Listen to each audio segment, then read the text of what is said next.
superaba sus esfuerzos, viendo lo cual el capitán mandó formar la tripulación y dijo: es inútil fatigarse más, ya que solo retardamos nuestra muerte. El remedio consistiría en que alguien expusiera su vida en favor de los demás, tratando de taponar la abertura del agua. La empresa es arriesgadísima, pero es la única esperanza. ¿Quién se decide? Todos comprendieron la necesidad de tal sacrificio, pero cada uno pensaba: ojalá que algún otro se ofrezca. Los momentos pasaban en silencio, haciéndose la situación cada vez más angustiosa.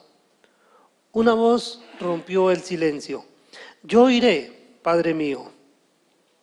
El padre no podía negarse a tal ofrecimiento y con el corazón dolorido dio el último abrazo al hijo.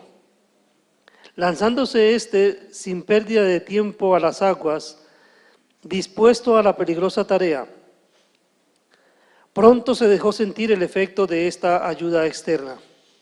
Las aguas disminuyeron rápidamente, pero el hijo del capitán no reaparecía. Su cuerpo fue hallado entremetido en la abertura.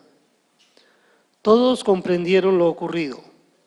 El joven no halló más rápida manera de atajar el paso de las aguas, cuyo empuje hacía inútil todo otro intento.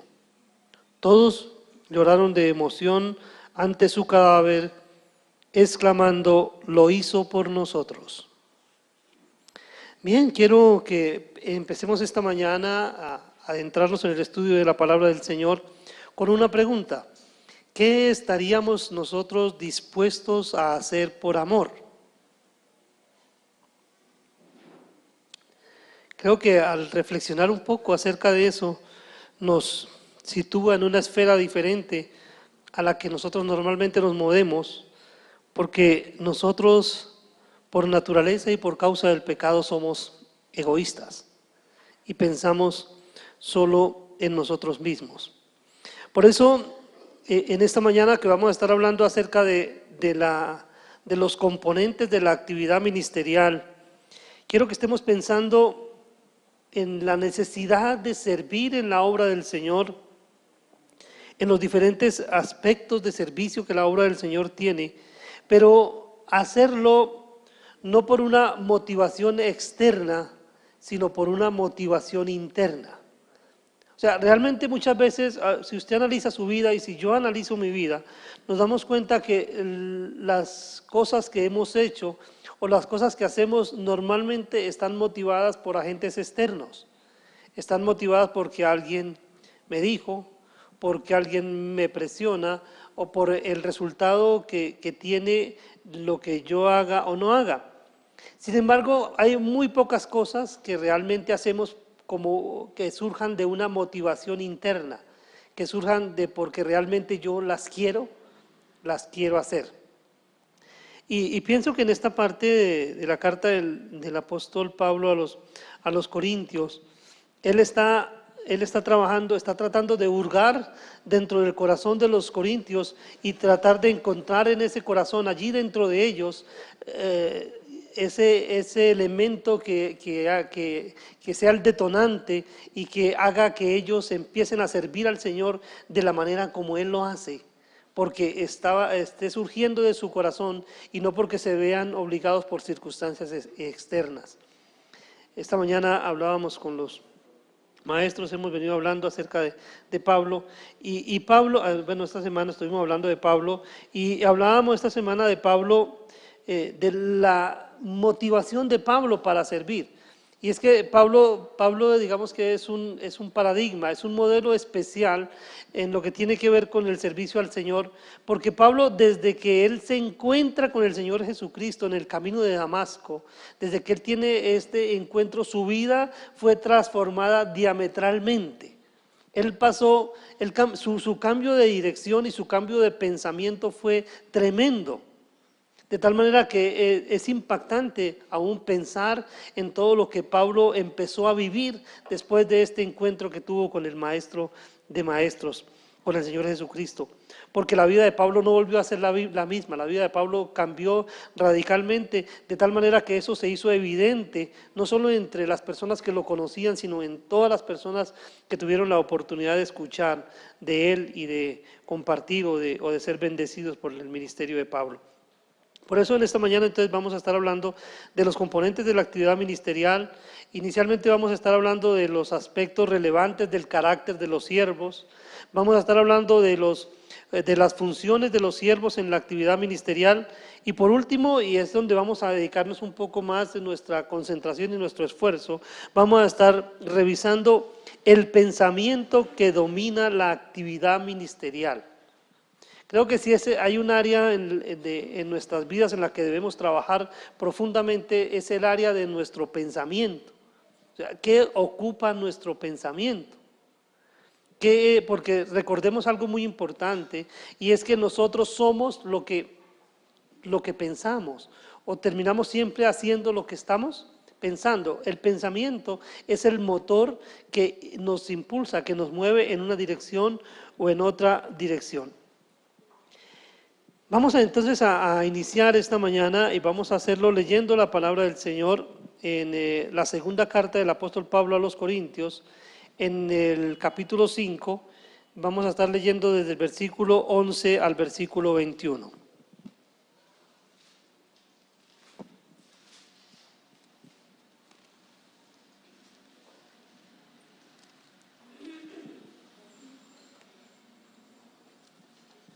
Segunda carta de Pablo a los Corintios, capítulo 5, versículos 11 al 21. Con mucha reverencia nos acercamos a la lectura de la palabra de nuestro Dios y leemos entonces.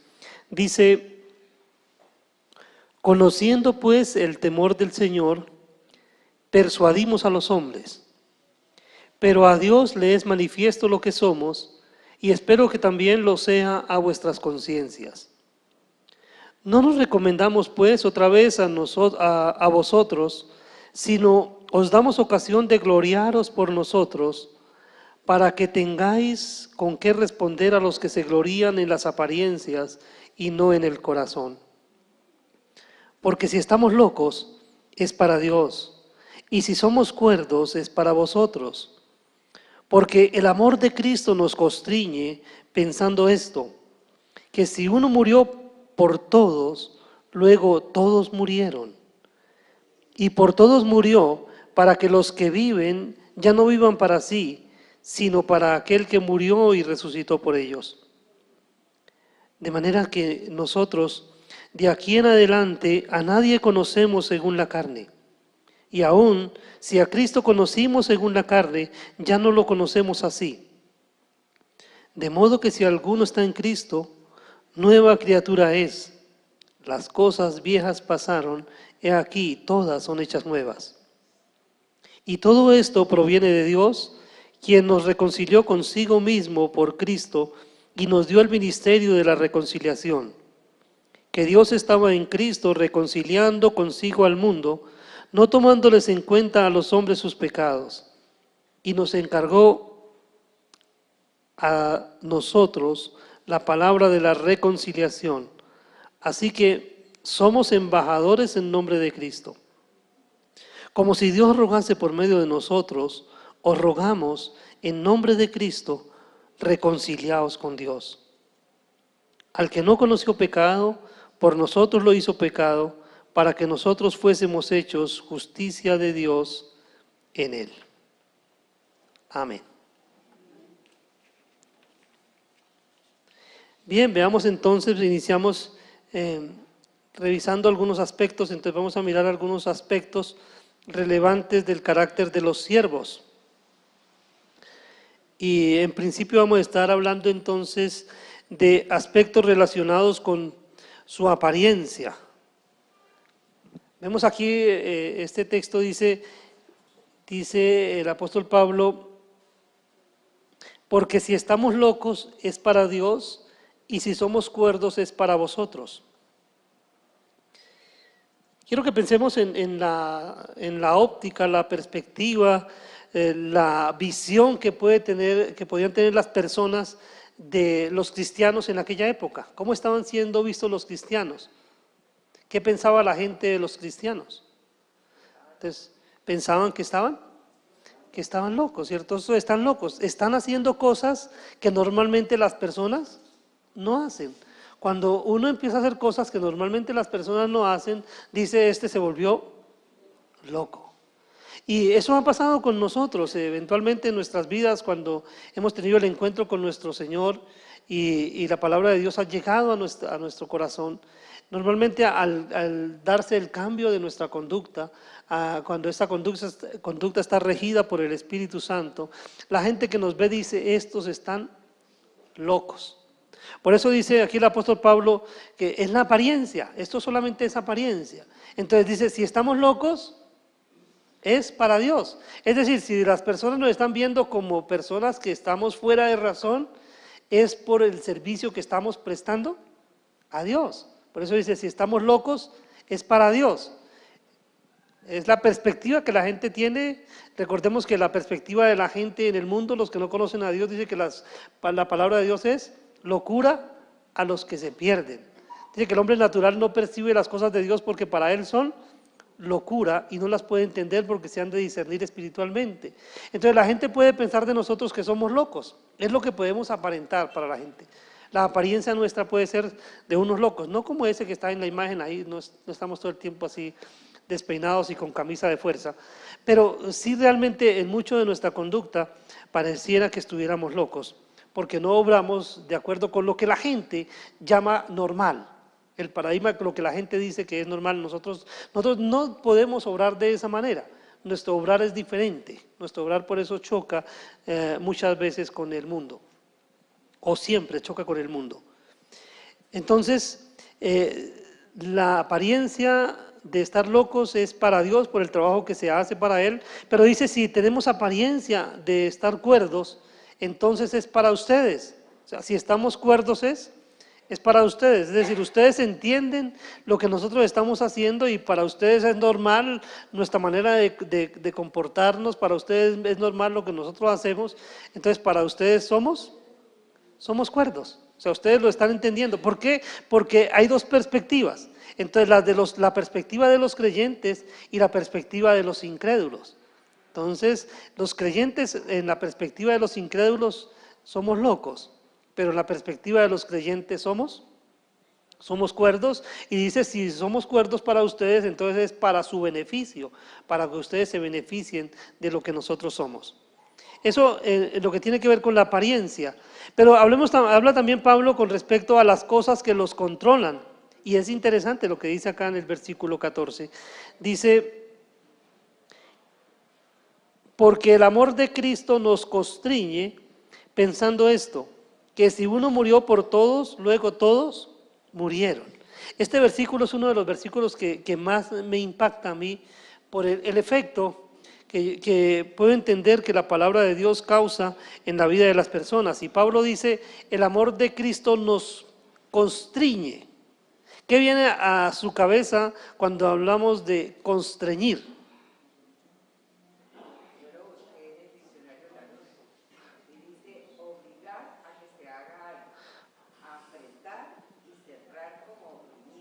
Ajá. Forzar, correcto. Entonces constreñir tiene que ver con ese ser apretados, ser llevados, ser obligados a hacer algo. En este caso específico, el uso que se está dando a la palabra aquí, a la palabra constreñir, es en el sentido de que el amor de Cristo nos controla de tal manera que nos obliga a obrar en consecuencia de lo que Él ha hecho por nosotros. Entonces, ¿de qué manera el amor de Cristo está siendo un motivador interno en nuestras vidas? O sea, el entender lo que Él ha hecho por nosotros nos motiva a vivir para Él. Lo que está planteando aquí entonces el apóstol Pablo.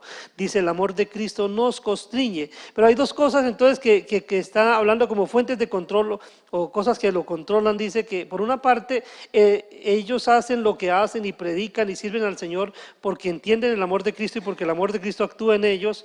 Pero de otra parte también habla de un encargo. El encargo que Cristo les ha dado.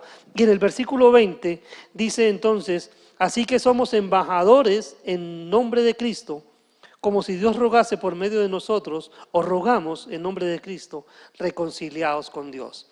Entonces, Cristo les ha hecho un encargo. Él entiende que ha sido comisionado por Dios con un propósito. Dios le ha entregado a él, Cristo le ha entregado a ellos una comisión. Vayan y hagan discípulos a todas las naciones, bautizándolos en el nombre del Padre, del Hijo y del Espíritu Santo, enseñándoles que guarden todas las cosas que yo os he mandado, y he aquí yo estoy con vosotros todos los días hasta el fin del mundo. Entonces hay un encargo que el saber quién ha dado el encargo es el motor que está tomando entonces Pablo como su fuente de control. Entonces, ¿por qué Pablo vive como vive? ¿Por qué Pablo está viviendo en función de la predicación del Evangelio y está enfocando su vida en el Evangelio? Sencillamente porque el amor de Cristo lo está motivando a hacerlo, y el encargo que ha recibido, la comisión que ha recibido, el nuevo estatus que le ha dado esa comisión lo motiva a hacerlo. Él entiende que él es un embajador de Cristo.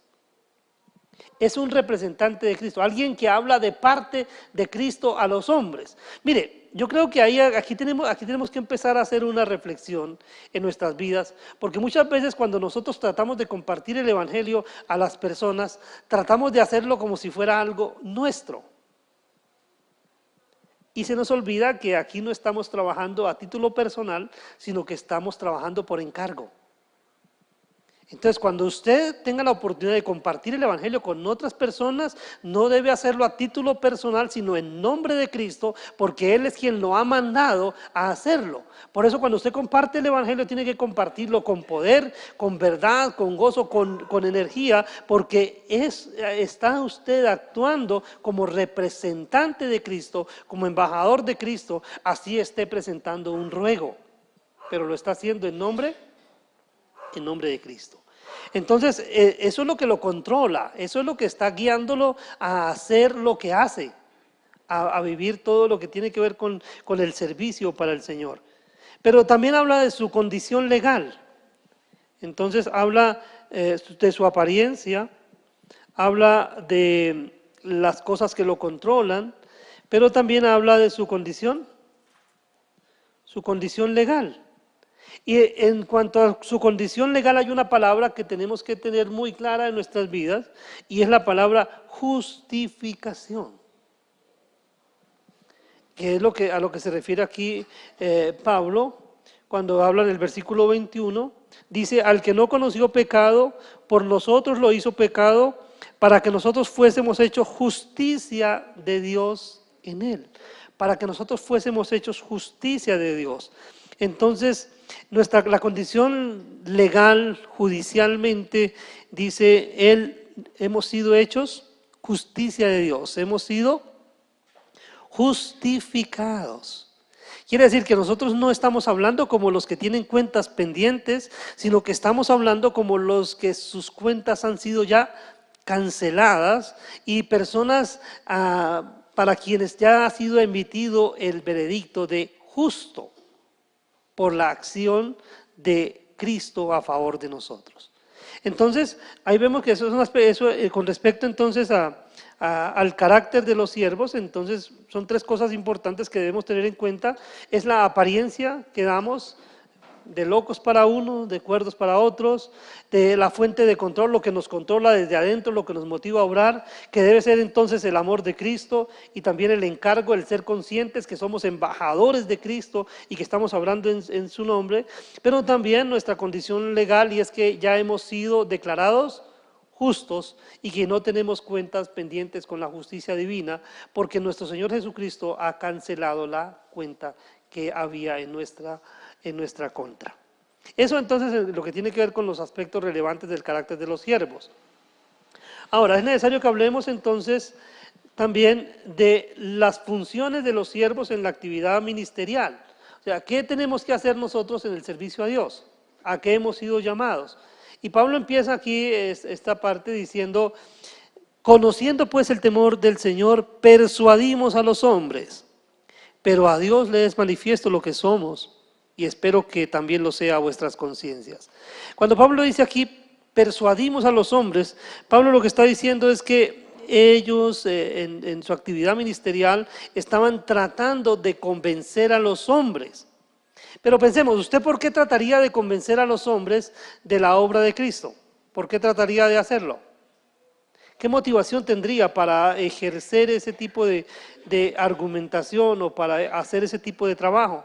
Entonces, acá Pablo es muy claro cuando dice que ellos tratan de convencer a los hombres, pero que las razones por las que lo hacen es primero por el conocimiento que tienen del temor del Señor. Dice, conociendo pues el temor del Señor, persuadimos a los hombres. O sea, cuando yo entiendo lo que es el temor del Señor, yo entiendo que los hombres necesitan ser convencidos. Yo entiendo que los hombres, que yo necesito, que ese trabajo que me ha sido encomendado, yo debo ejercer o debo poner mi empeño en hacerlo de la mejor manera. Tratarlos de convencer. ¿Por qué? Primero dice, conociendo el temor del Señor. ¿Sabemos qué es el temor del Señor? A veces como que decimos, bueno, tener temor del Señor, y a veces asociamos tener temor del Señor es tenerle miedo al Señor, y eso no es. Entonces, cuando queremos definir el temor del Señor, y si lo queremos hacer desde la perspectiva de la palabra de Dios, tenemos que ir allí al libro de Proverbios, en el capítulo 1, en el versículo 7. Miremos ahí, Proverbios 1, versículo 7, dice, el principio de la sabiduría es el temor de Jehová.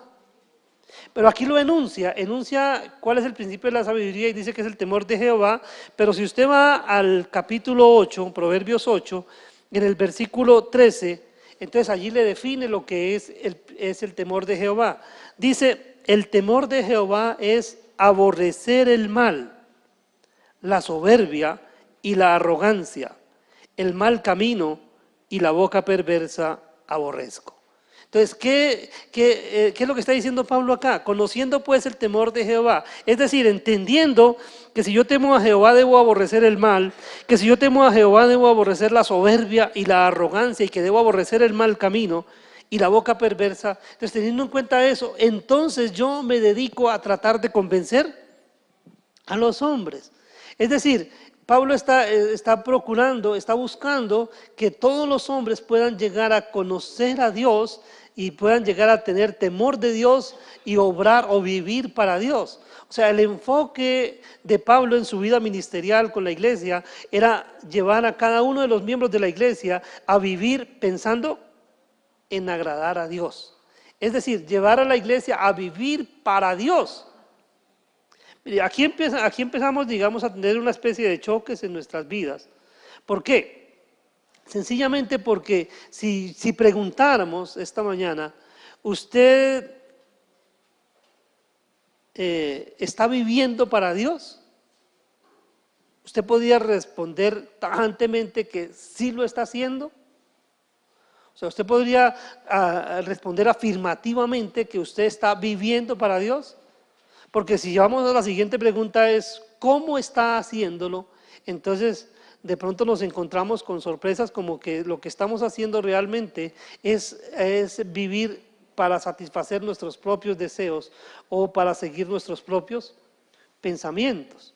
Cuando yo hablo de este tema, siempre me gusta mencionar cuando es este hecho, digamos, cuando tomamos decisiones, y usted toma una decisión y le preguntan, ¿usted por qué hizo eso? Normalmente, ¿usted qué responde? Es muy raro escuchar que alguien diga, yo hice esto porque entendí que Dios me estaba guiando en esta dirección.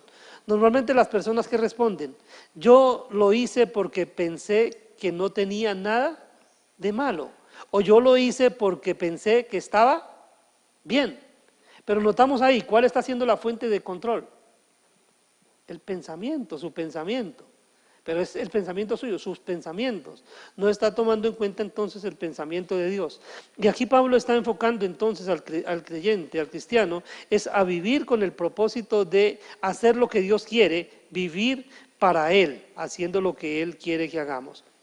Entonces Pablo dice que ellos tratan de convencer a los hombres por el conocimiento que tienen del temor del Señor, también, pero también estando conscientes de que son conocidos por Dios.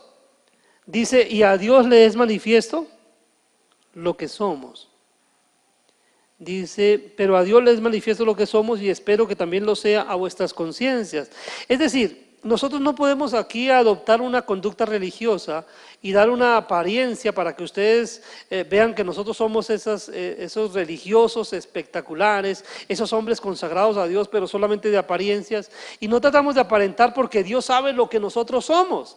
Dios conoce nuestro carácter, Dios sabe qué tipo de personas somos nosotros. Y Pablo dice más, y dice, y espero que ustedes también sepan quiénes somos nosotros. Es decir, por la relación que Pablo tuvo con los corintios en todo este proceso de formación de la iglesia de Corinto en el que él participó, él dice, yo creo que ustedes nos conocen lo suficiente como para saber que nosotros obramos con sinceridad, que lo que nosotros hacemos realmente lo hacemos porque Dios está obrando en nuestra vida y que estamos viviendo para agradar a Dios y que no tenemos segundas intenciones en nuestra conducta.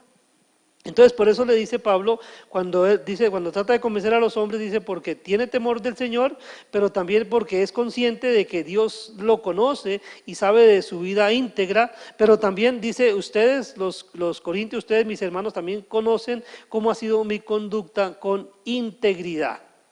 Ahí es cuando a mí me llama mucho la atención o cuando yo hago énfasis en la necesidad que tenemos de que las congregaciones puedan conocer realmente a las personas que están al frente, a sus líderes, a sus pastores, que los conozcan realmente de cómo son, que conozcan cómo viven, cuáles son sus intereses, qué les gusta hacer, que puedan tener acceso a su casa, que puedan ver cómo es su familia, que puedan ver cómo es su relación con sus hijos, que puedan saber cómo es su vida devocional, que sepan qué tiempo dedica al estudio, todo ese tipo de cosas y que vean también cuáles son sus luchas.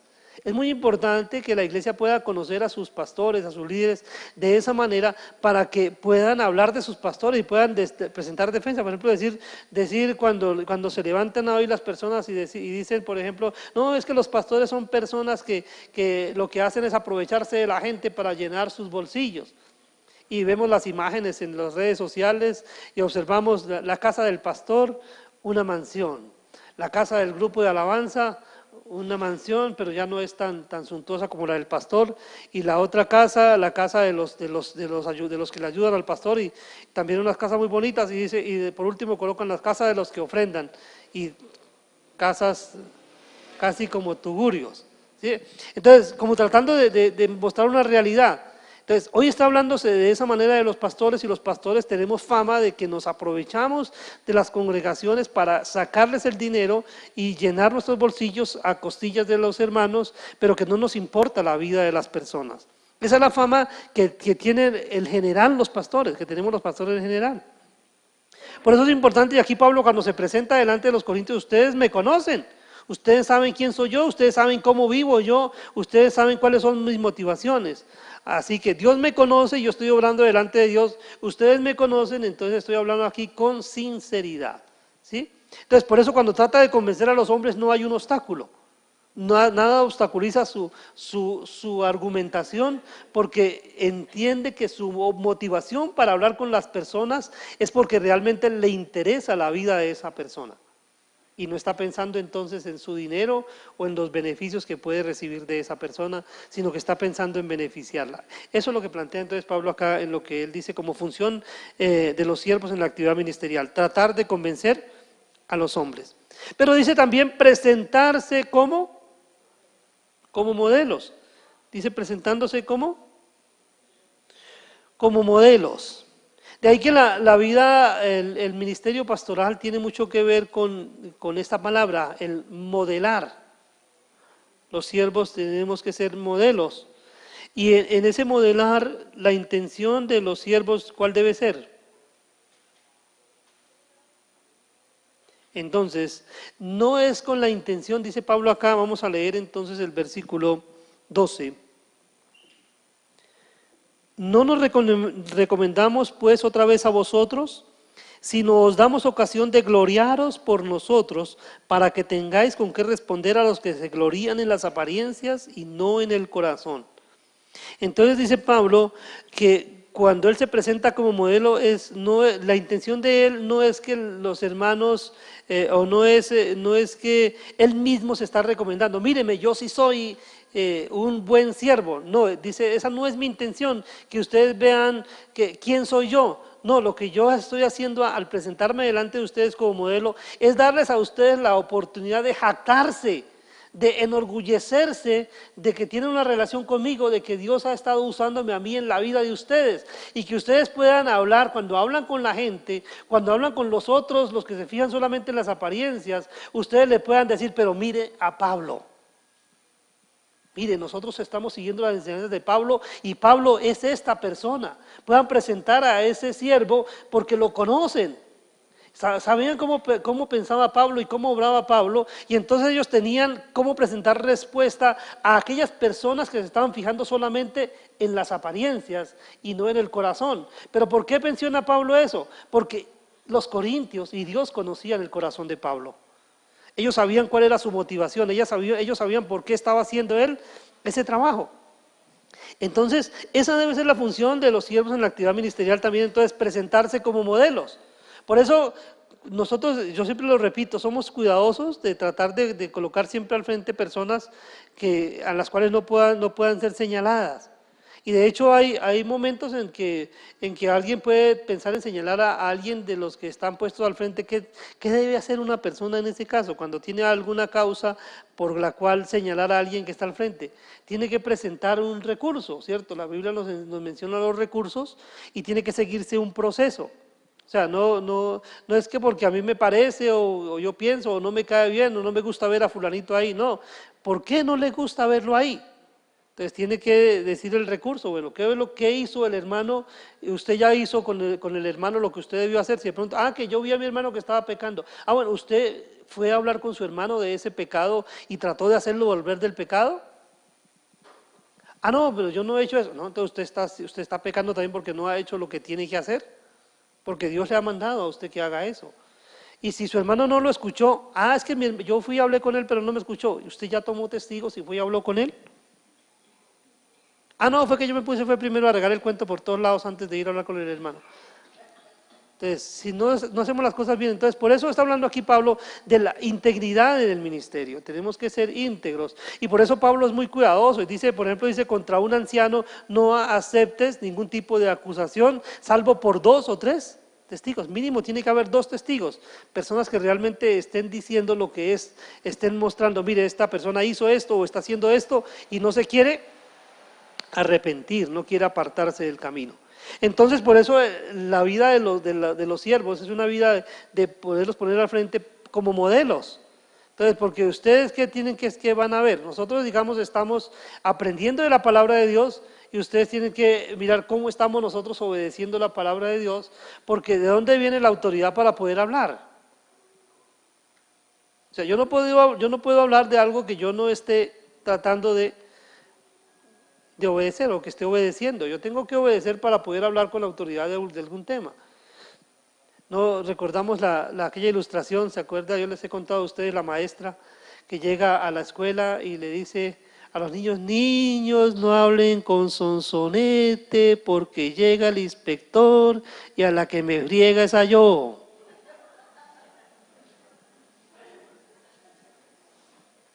Muchas veces nosotros podemos obrar de esa manera, ¿cierto? Entonces queremos corregir aquello que nosotros mismos estamos haciendo. Y Pablo está diciendo entonces, cuando nos estamos poniendo como modelos acá, y de hecho eso tiene que ver con la vida de los siervos y es los requerimientos de los siervos. Por eso nos dice que no os hagáis maestros muchos de vosotros porque recibiréis mayor condenación. Porque la responsabilidad por causa del conocimiento que nos es dado y la responsabilidad de guiar la vida de otros es mayor. Entonces, por eso, cuando se trata de establecimiento de pastores, de líderes, tenemos que ser muy cuidadosos. Y por eso no seguimos a alguien que se le ocurrió, no, yo soy pastor y voy y abro, consigo un lugar grandecito, compro unas sillas, consigo unos buenos músicos y abro una iglesia. Eso no es. Muchas veces, pasa muchas veces. O sea, usted puede revisar y de pronto muchos de los grupos que usted encuentra por ahí han empezado de esa manera. Porque a algunos se le ocurrió y dijo, voy a montar una iglesia porque es un buen negocio. Y entonces después se compró una silla, se compró un buen equipo de sonido, se consiguió unos músicos y armó el espectáculo y empezó el show, a veces hasta con cámara de humo y toda esa cosa. Ya arman todo ese tipo de cosas. Pero no siguió un proceso. Entonces, dentro de la congregación, dentro de la iglesia, lo que Dios estableció es que los pastores deben ser reconocidos mediante un proceso, ¿sí? Entonces, siguen procesos. Ustedes nos preguntan, en nuestra denominación se siguen procesos, o sea, no se nombran pastores a dedo, o no se establece a un pastor sencillamente porque fue a estudiar a un instituto bíblico y ya. No, tiene que pasar el proceso, tiene que pasar el proceso en la iglesia, de ser reconocido, que la gente sepa quién es, que la gente lo conozca.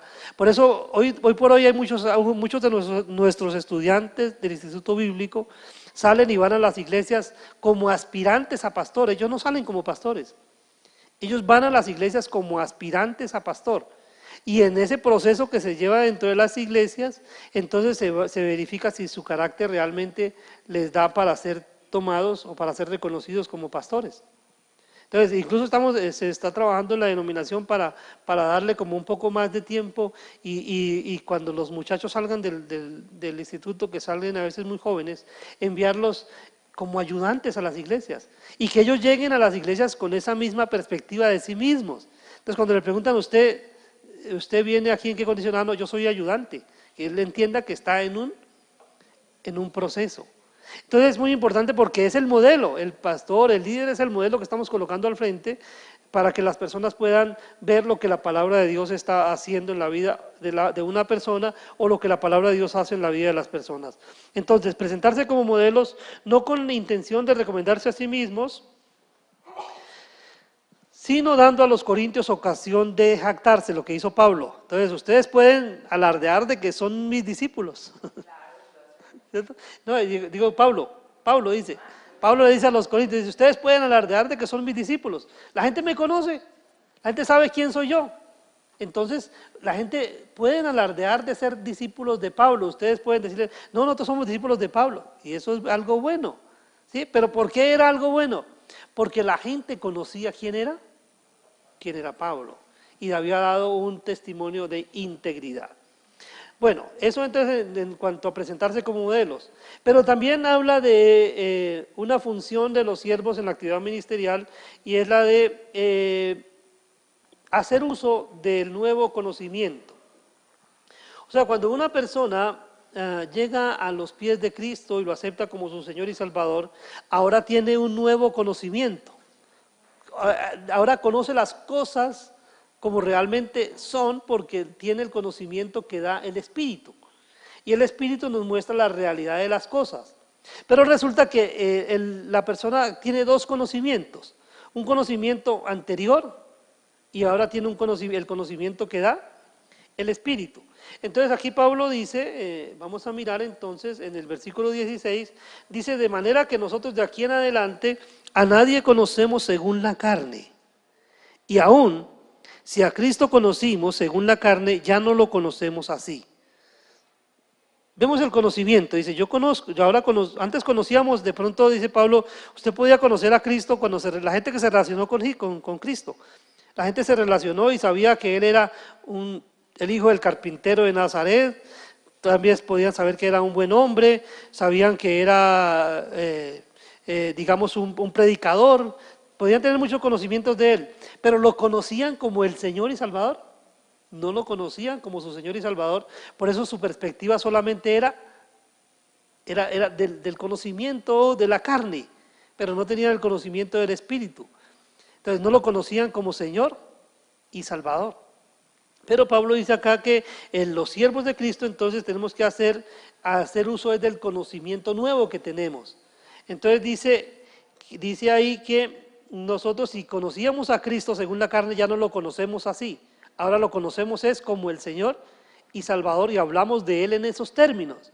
Entonces ya no hablamos de Cristo en términos humanos, sino en términos carnales, sino en términos espirituales. Entonces, dejando de lado el conocimiento anterior y basándonos en el nuevo conocimiento. Entonces, cuando usted va a hablar de Cristo, entonces no va a hablar de Cristo como un ser humano extraordinario, va a hablar de Cristo como el Dios, como Dios, y va a hablar de Cristo como el Salvador, y va a hablar de Cristo como el Dios que se hizo hombre, y va a hablar de Cristo en todo su esplendor. Porque usted puede hacer uso de muchos recursos cuando habla de Cristo, porque usted tiene un nuevo conocimiento de Cristo que no tenía antes. Entonces deja el conocimiento anterior y se basa en el nuevo conocimiento. Las realidades espirituales a las que nosotros tenemos acceso son especiales. Por eso nosotros hablamos desde la perspectiva espiritual y no desde la perspectiva física. Es muy importante entonces aprender a hablar entre nosotros también, porque a veces nos limitamos a argumentos humanos solamente y dejamos los argumentos divinos o los expuestos en la palabra de Dios.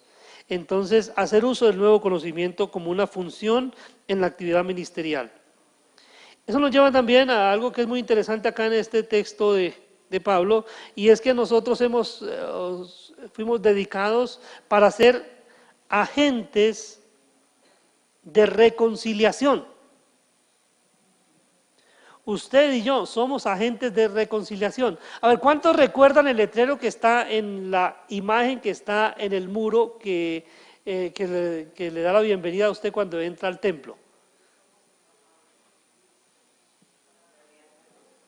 Dice, os rogamos en nombre de Cristo, reconciliados hoy con Dios, ¿cierto? Ese texto que está allá en esa imagen está tomado de acá de este versículo de Corintios.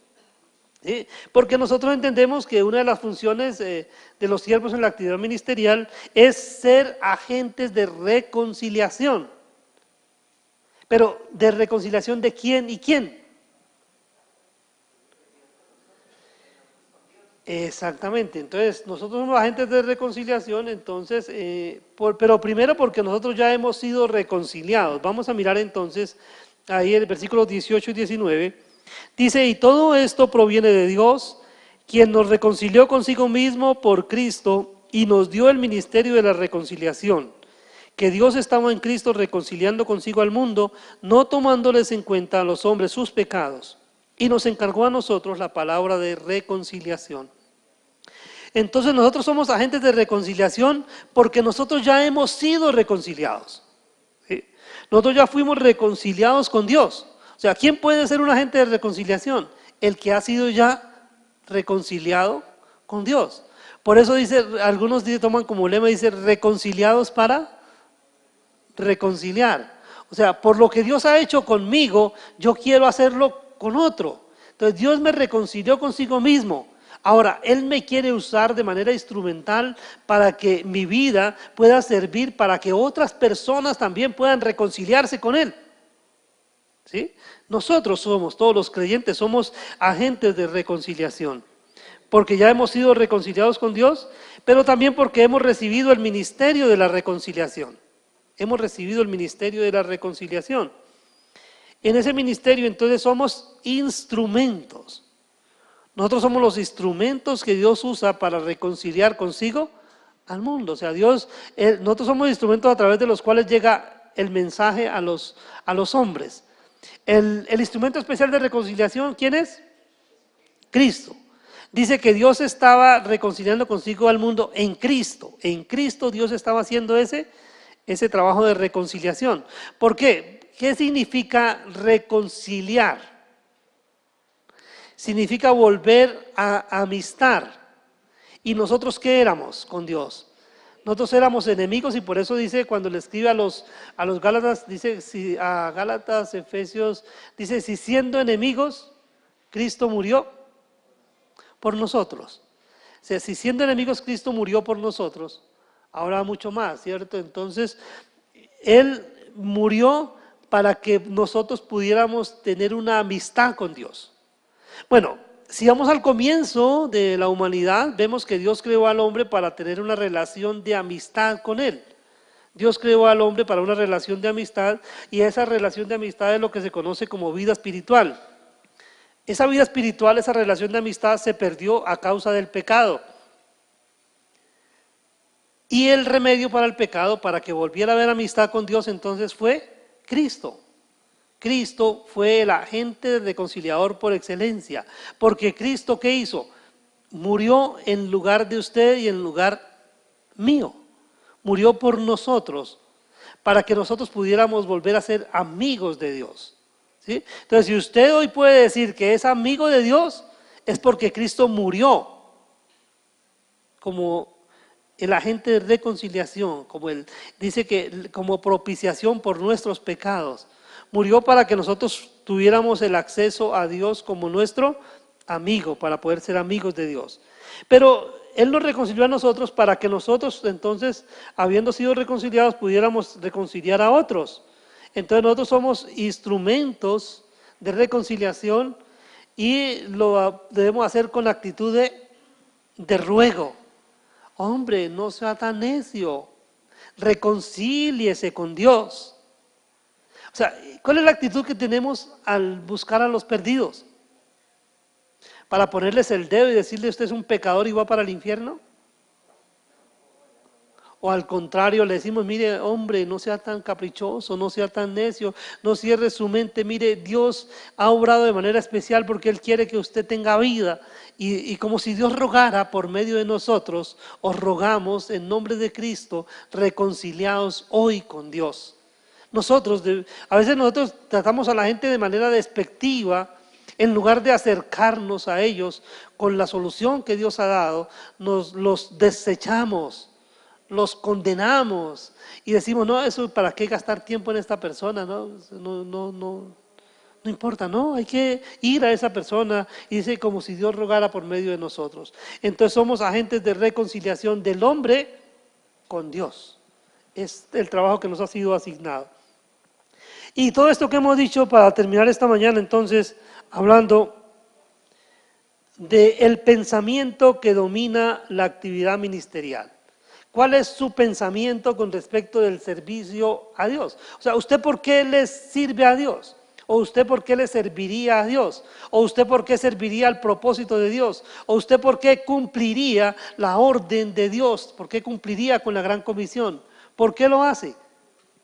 Entonces, todo tiene su raíz en el pensamiento. ¿Qué es lo que usted está pensando?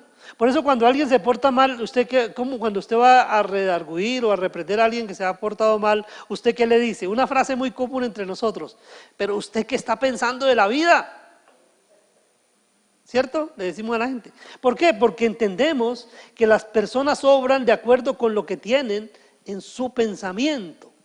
El pensamiento es el que controla la vida de las personas. Por eso dice la palabra del Señor, de la abundancia del corazón habla la boca. O sea, lo que yo digo, lo que yo expreso es lo que hay en mi corazón. Lo que sale por mis labios es lo que ha sido puesto primero en mi corazón. Entonces, cuando hablamos de esto, entonces, ¿cuáles son los pensamientos que me llevan a servir al Señor de manera dedicada? ¿Cuáles son los pensamientos que me pueden llevar en esa dirección? Entonces vamos a hablar del primero, vamos a mirar el versículo 14. 2 Corintios 5, 14. Dice, porque el amor de Cristo nos constriñe, pensando esto, que si uno murió por todos, luego todos murieron, y por todos murió para que los que viven ya no vivan para sí, sino para aquel que murió y resucitó por ellos. Entonces, del pensamiento, lo primero que debemos tener aquí en cuenta es la muerte sustituta de Cristo. Cuando usted mire a Cristo en la cruz y piense de Cristo en la cruz, usted automáticamente debe asociar su posición y debe decir, yo debí estar en esa cruz.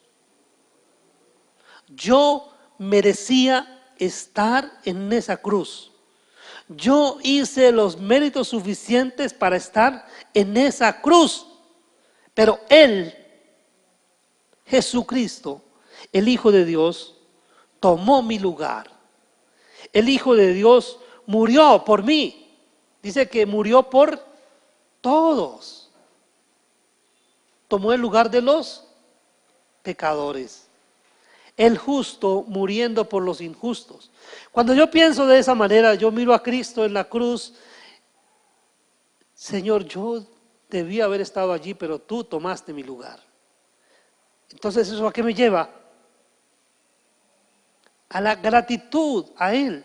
Gracias, Señor, porque no tuve que estar en esa cruz, porque tu Hijo estuvo ahí por mí. Gracias. O sea, ¿de qué manera eso me lleva a postrarme a los pies del Señor para decirle gracias por lo que tú hiciste? Pero Pablo dice un poco más, dice que Él murió por todos, pero dice que entonces todos murieron. ¿Sí? Dice, pensando esto, que si uno murió por todos, luego todos murieron en Él. Es decir, la paga del pecado es muerte. Y yo ya morí al pecado, en Él. Ya el pecado no tiene nada que ver conmigo, por lo que Él hizo. Murió, yo morí en Él también al pecado, y ahora ya no vivo para el pecado. Por eso Pablo también dice, considerados pues muertos al pecado, pero vivos para Dios en Cristo Jesús, Señor nuestro. Ya no vivimos para el pecado. Entonces es el pensamiento, o sea, ese pensamiento debe llenar mi mente y mi corazón. Cristo murió por mí, yo morí con Él al pecado. Ya yo no vivo más para el pecado. O sea, no tiene sentido que yo siga pecando porque el pecado no tiene poder sobre mí. O sea, ¿por qué me doblego al pecado? ¿Por qué sigo haciendo lo malo si el pecado no puede dominarme? Ese es el pensamiento que debe estar aquí moviendo mi vida. Entonces, cuando yo me enfrento al pecado, yo puedo decir, tú no tienes nada que hacer conmigo porque tú fuiste vencido ya. Tú, el enemigo, el pecado, tú ya no tienes nada que ver conmigo. No me vas a vencer. Pero nosotros, ¿qué hacemos? Muchas veces lo que hacemos es coquetear con el pecado. Porque no nos armamos de este pensamiento. Cristo murió por todos, y si Él murió por todos, entonces todos morimos al pecado, y por eso ya no vamos a pecar, no es la única opción que tenemos. Ahora podemos apartarnos del pecado, dejar el pecado a un lado, porque ya no es lo único que podemos hacer. Antes lo único que podíamos hacer era pecar, ya no. Antes usted podía exigir y demandar, antes usted era una persona orgullosa y era, o sea, usted mismo había cedido el control a su orgullo. Y es que a mí me respetan, ¿cierto? Esa es una actitud orgullosa. Pero ya cuando usted ha entendido que usted murió a usted mismo, entonces ya no toma en cuenta lo que la gente hace a usted. Usted ahora es perdonador, usted ahora es misericordioso, usted ahora ama incluso a sus enemigos. ¿Por qué? Porque usted está muerto al pecado, entonces el pecado no tiene herramientas para producir reacciones en usted. El pecado no tiene cómo obligarlo a usted a obedecerlo. O sea, si usted obedece al pecado es porque usted le cede, voluntariamente controla el pecado, pero no porque el pecado tenga poder sobre usted. El pecado está ahí como una opción, pero recuerdan lo que el Señor le dijo a Caín: el pecado está a la puerta, con todo tú te enseñorearás de él. Si sucedió con Caín, que no tenía el Espíritu Santo, ahora nosotros que tenemos la ayuda del Espíritu Santo para vencer el pecado. Entonces no nos dejemos dominar. Porque recuerden que para que nosotros pequemos tiene que pasar un proceso. Dice que nosotros pecamos cuando de nuestros propios malos pensamientos somos seducidos y atraídos. Y dice que esos malos pensamientos, una vez que han concebido en nuestra mente, dan a luz el pecado. Es el mal pensamiento que anidamos en nuestra mente. Por eso no debemos darle lugar a los malos pensamientos en nuestra mente. O sea, tenemos que desechar las envidias, tenemos que desechar las enemistades, tenemos que desechar las iras, tenemos que desechar los pleitos, tenemos que desechar el resentimiento, el odio, el rencor. Todo eso tenemos que desecharlo. ¿Por qué? Porque esas son cosas del pecado, son herramientas del pecado. Son cosas que el pecado utiliza para llevarnos a ofender a Dios. Entonces tenemos que desechar todo eso en nuestra mente, quitar todas esas cosas y en su lugar colocar pensamientos como este. Cristo murió por mí, siendo aún su enemigo. Siendo enemigos, Cristo murió por nosotros. Todos murieron entonces en Él. Pero pensemos en el propósito de la muerte de Cristo, que Pablo lo menciona aquí en el versículo 15. Dice, y por todos murió para, ojo con esa palabra que nos habla de propósito, para que los que viven, ¿usted está contabilizado ahí? Claro que sí, si no usted ha muerto físicamente todavía, o hay alguno por ahí, no, todos los veo vivos. Dice, para que los que viven ya no vivan para sí. O sea, ustedes ya no tienen que vivir para satisfacerse a sí mismos.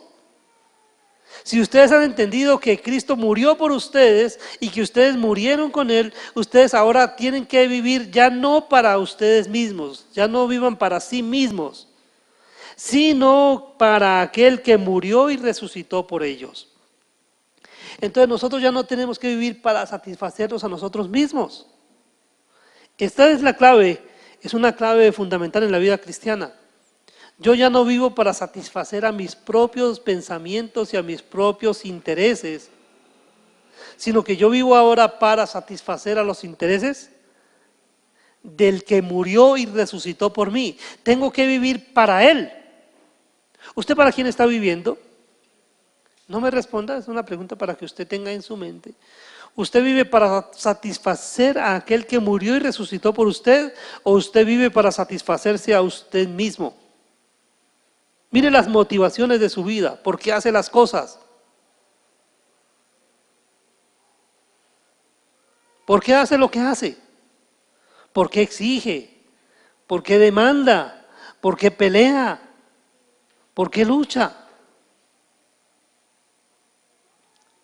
Si usted se da cuenta, hay motivaciones ahí de orgullo, de resentimiento, de ira en su corazón, y usted está afectado por todo eso. ¿Por qué? Porque está queriendo seguir su vida viviéndola para usted mismo, pero no quiere vivir para Él. Porque si yo vivo para el Señor, para el que murió por mí, para el que resucitó por mí, yo tengo que dejar todas esas cosas, todo ese bagaje de cosas que me obstaculizan mi relación con el Señor, tengo que dejarlo a un lado. Tengo que quitarlo de mi vida, no tiene por qué estar ahí. Vivir para Cristo significa vivir para agradarlo a Él.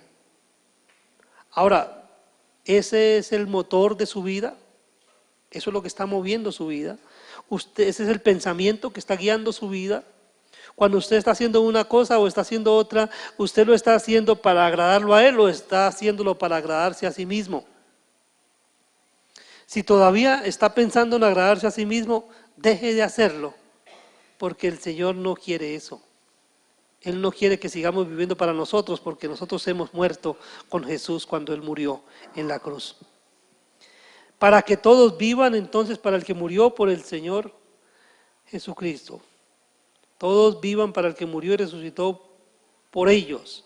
Entonces nosotros debemos vivir para el Señor Jesucristo. Y debemos vivir con el pensamiento correcto en nuestras mentes que plantea el versículo 17. Dice, de modo, vale, cuidado la conclusión a la que está llegando Pablo aquí, que es tan interesante. Dice, de modo que si alguno está en Cristo, nueva criatura es. Las cosas viejas pasaron. He aquí todas son hechas nuevas. Entonces la realidad de ser una nueva criatura, una criatura para la cual las cosas viejas ya pasaron. Eso, envidias, pleitos, iras, disensiones, lujuria, fornicación, adulterio, robo, todo ese tipo de cosas, todo eso que hacíamos antes, eso ya pasó. Ya eso pasó. Mentira, maledicencia, crítica, chisme, eso era antes. Esas cosas ya pasaron. Ahora las cosas todas son hechas nuevas. Entonces, si yo estoy viviendo para el Señor, si vivo para Cristo, ¿qué es lo que debe producir mi vida? ¿A dónde tiene que llevarme mi vida? ¿Esta vida en dónde tiene que estar enfocada? ¿Tiene sentido lo que estamos diciendo?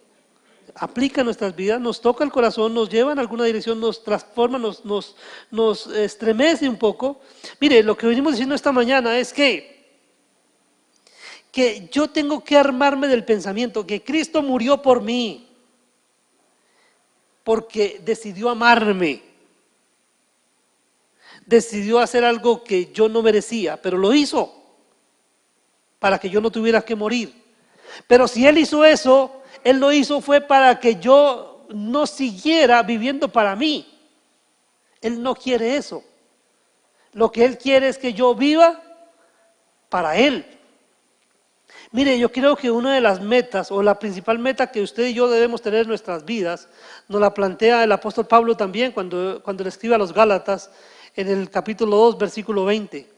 Con Cristo estoy juntamente crucificado y ya no vivo yo, mas vive Cristo en mí. Esa debe ser nuestra meta, hacer morir lo terrenal en nosotros.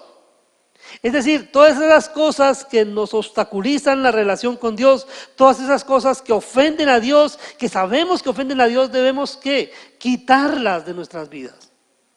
Porque aquí no se trata de que no sabemos, sabemos. Mire, es triste tener el conocimiento y no aplicarlo. Sabemos las cosas que hacemos mal y sin embargo seguimos haciéndolas. Sabemos que somos egoístas y que Dios no quiere eso y seguimos siendo egoístas. Entonces tenemos que ir a una reflexión muy profunda, porque si realmente entendemos lo que Cristo ha hecho por nosotros, ese amor de Cristo, lo que Él ha hecho por nosotros, ¿qué debe hacer? Debe controlarnos. El amor de Cristo me constriñe. El amor de Cristo me controla. Por eso yo debo pensar en eso. O sea, mis queridos hermanos, no debemos dejar que se aparte de nuestra mente este pensamiento. Cristo murió por nosotros, para que nosotros vivamos para Él. Ese debe ser nuestro pensamiento. Armémonos de ese pensamiento, que esa sea una constante aquí en nuestra mente, esté siempre ese pensamiento. Si Cristo murió por nosotros, nosotros debemos vivir para Él. Personalicémoslo y cada uno en esta mañana digámoslo: si Cristo murió por mí, yo voy a vivir para Él. ¿Cuántos asumen ese compromiso? ¿Cuántos de ustedes levantan su mano, se levantan de su silla y asumen ese compromiso? Lo quieren hacer en actitud de oración esta mañana y le quieren decir: Señor, yo entiendo que tú moriste por mí y ahora quiero vivir para ti. ¿Cuántos quieren hacer ese compromiso? ¿Cuántos se quieren levantar de su silla en señal de que quieren hacer ese compromiso y que quieren vivir de ahora en adelante para Él? Que ya no van a vivir para ustedes mismos, sino que van a vivir para Él. Yo los invito a dejar esa posición, a dejar ese estar sentados y decir: yo quiero asumir ahora ese compromiso. Porque cuando asumimos compromisos y cuando los decimos, eso tiene peso en nuestras vidas. Vamos a orar juntos. Los que hemos estado de pie, los que hemos reunido el valor suficiente para ponernos de pie, vamos a orar y le vamos a decir al Señor: Señor Jesucristo, yo entiendo lo que hiciste por mí. Le vamos a decir al Padre: Padre bueno, queremos darte gracias por lo que tu Hijo Jesucristo hizo por nosotros. Queremos darte gracias porque tu Hijo murió por nosotros y en esta mañana reafirmamos nuestro compromiso de que queremos vivir para el que murió y resucitó por nosotros. Vamos a orar. Padre nuestro que estás en el cielo, queremos darte muchas gracias en esta mañana porque nos has tocado el pensamiento. Gracias, Señor, porque en esta mañana has tocado nuestro corazón y has notado que hay en nuestra vida, que había en nuestra vida inclinación a satisfacernos a nosotros mismos. Y en esta mañana nos has llevado en otra dirección. En esta mañana, Señor, tú nos has armado del pensamiento de que tu Hijo murió por nosotros. Señor, te damos gracias por poder pensar en esto, poder pensar en las implicaciones que tiene el hecho de que tu amado Hijo haya muerto en nuestro lugar. Porque si Él murió por nosotros, eso quiere decir, Señor, que nosotros también hemos muerto al pecado y que no debemos vivir más para el pecado. Por eso, en esta mañana, Señor, como tus hijos, delante de tu presencia, reafirmamos nuestro compromiso, Señor. Padre, reconocemos que hemos vivido para satisfacernos a nosotros mismos, pero a partir de este momento, Señor, reafirmamos nuestra decisión de que queremos vivir para ti, Señor. Ayúdanos, Señor, para que este pensamiento esté siempre en nuestras mentes y que podamos recordar, Señor, que si tu Hijo murió por nosotros, luego nosotros estamos muertos al pecado y ahora podemos vivir para Él. Porque es el propósito para el que tú enviaste a tu Hijo, para que nosotros pudiéramos vivir, para aquel que murió y resucitó por nosotros. Señor, en esta mañana, una vez más, reafirmamos nuestro compromiso, Señor, de que queremos vivir para tu amado Hijo Jesucristo, por lo que Él hizo por nosotros. Porque entendemos, Señor, lo que Él hizo por nosotros. Porque entendemos, Señor, el desprendimiento que tú tuviste al entregar a tu Hijo a la muerte en reemplazo de nosotros. Gracias, Padre, porque en este tiempo, en esta mañana, has estado tocando nuestra vida desde adentro, Señor, motivándonos, no por el deber hacer, no por lo que nos toca hacer, sino porque lo que tu Espíritu Santo y tu amor hacen dentro de nosotros, llevándonos en la dirección que tú quieres llevarnos. Gracias por cada persona que ha estado de pie en esta mañana con este propósito. Gracias, Señor, porque tú has hecho que se levanten de sus sillas y tú les has llevado a tomar esta determinación. Yo quiero pedirte por cada uno de ellos, Señor. Yo quiero pedirte que les des la fortaleza necesaria para mantenerse firmes en esa proposición de querer vivir para ti, Señor. Toma la mente, el corazón de cada uno de ellos para que de ahora en adelante ya no vivan para sí mismos, sino que vivan para agradarte a ti, Señor, que vivan para ti. Porque ellos esta mañana han entendido que tu Hijo Jesucristo murió y resucitó por ellos y por eso quieren vivir para ti, Señor.